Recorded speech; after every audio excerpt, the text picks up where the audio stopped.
Essa é a segunda parte do vídeo, como você fazer uma ótima apresentação e melhorar a sua oratória, baseada nesse livro aqui.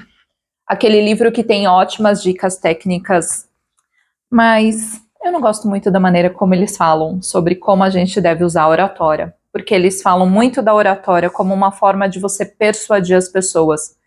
E eu acho que a gente precisa ter mais responsabilidade sobre a oratória e pensar nisso como uma responsabilidade e não como uma forma de ficar tentando convencer os outros, e que dá muita margem para pseudociência e as pessoas que ficam vendendo 10 mil coisas aí na internet que não tem fundamentação nenhuma e só faz as pessoas gastarem dinheiro e até mesmo pode colocar a vida delas em risco.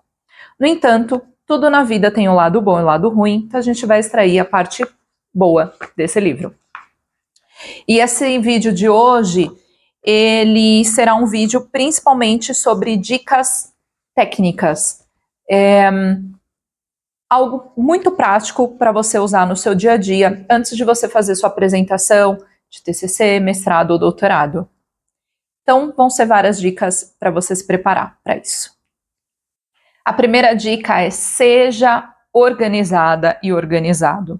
Imagina quando você vai ver aquela apresentação, aquele slide lotado de coisa, a pessoa começa falando de uma coisa, depois ela fala outra, tá? Então, as pessoas que estão ali, que já têm uma excelente oratória, que são capazes de organizar muito bem a apresentação, elas fazem isso porque provavelmente elas já fizeram isso muitas vezes e também porque muita gente já assistiu a palestra delas e deu bastante palpite em relação a isso. Então, uma das dicas que o autor dá é: toma cuidado, porque se você vai usar um recurso visual, por exemplo, o PowerPoint, ele é só um recurso. Então, não é que ele tem que ser mais importante do que você falando. Então, você tem que ser o protagonista da palestra, não aquele PowerPoint incrível, maravilhoso, só que o conteúdo que está lá e o que você fala não tem sentido. E principalmente aqueles palestrantes que ficam lendo o slide. Então, imagina assistir uma palestra assim. Chegamos ao fim do capítulo 8. Mas antes de concluirmos, eu gostaria de falar sobre as apresentações de PowerPoint. Usadas com muita frequência, nenhum livro sobre o assunto seria completo se não o abordasse. Acho que não é legal, né, gente? E vocês querem fazer um bom trabalho. Uma das coisas que eu sempre digo para as minhas alunas, que às vezes uma boa apresentação pode te render um emprego ou pode te render um mestrado e doutorado. Então, invista um tempo nisso e trabalhe isso com bastante carinho. Outra coisa que vocês também devem tomar cuidado é sobre a questão dos elementos verbais que você vai usar. Então, por exemplo, é muito comum as pessoas não ajustarem a linguagem para a plateia. Eu vejo isso é muito comum na academia. As pessoas gostam de falar difícil. Isso traz um certo prestígio. Eu confesso para vocês que várias vezes eu já entrei em crise por conta disso, achando que isso não era um lugar para mim, porque eu não falava difícil. Eu nunca fui uma pessoa que falei difícil. E eu acho que isso vem reflexo até da minha trajetória profissional. Eu, primeiro, acho que eu não sou uma pessoa muito formal. Segundo, que eu também não me preocupo em ser muito formal. Acho que isso não é necessário. Terceiro, antes de começar na academia, né, então entrar no mestrado, eu tinha já muitos anos de prática clínica. E uma das coisas que sempre me incomodou na prática clínica, o paciente, por exemplo, ia na médica, no outro profissional da saúde, e voltava para o meu atendimento e falava assim, eu perguntava, né, para o paciente: mas fulano, você, então, entendeu o que o médico falou? O que o médico falou? Eu não entendi, Ana. Eu falo: mas você não perguntou? Não, Ana, eu não vou perguntar, é chato. Então, o médico e o outro profissional da saúde, né, também falava de um jeito que o paciente que estava lá do outro lado não entendia nada.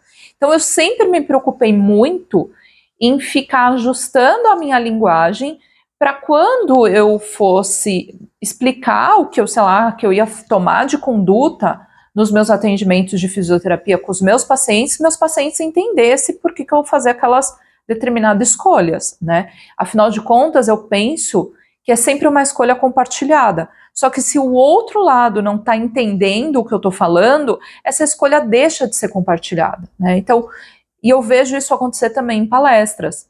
Eu já dei o exemplo no outro vídeo, vou contar aqui de novo, e se você não viu o outro vídeo anterior, eu sugiro você também assistir, que uma vez eu estava num evento, que era num congresso, e aí tinha uma palestra, né, de abertura, que ia falar sobre genética.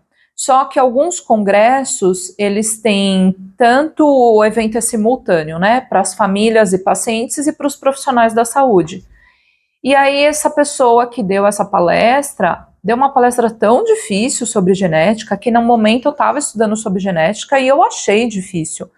E aí eu fiquei pensando, gente, imagina as famílias e os pacientes que estão aqui, não vão entender nada. E mesmo os profissionais da saúde que não tinham estudado um pouquinho sobre genética ia estar boiando naquela palestra. Então percebe a importância da gente se fazer entender, adequar a linguagem e tomar cuidado um pouco com esse preciosismo que tem por parte de muitos profissionais que fazem parte da academia.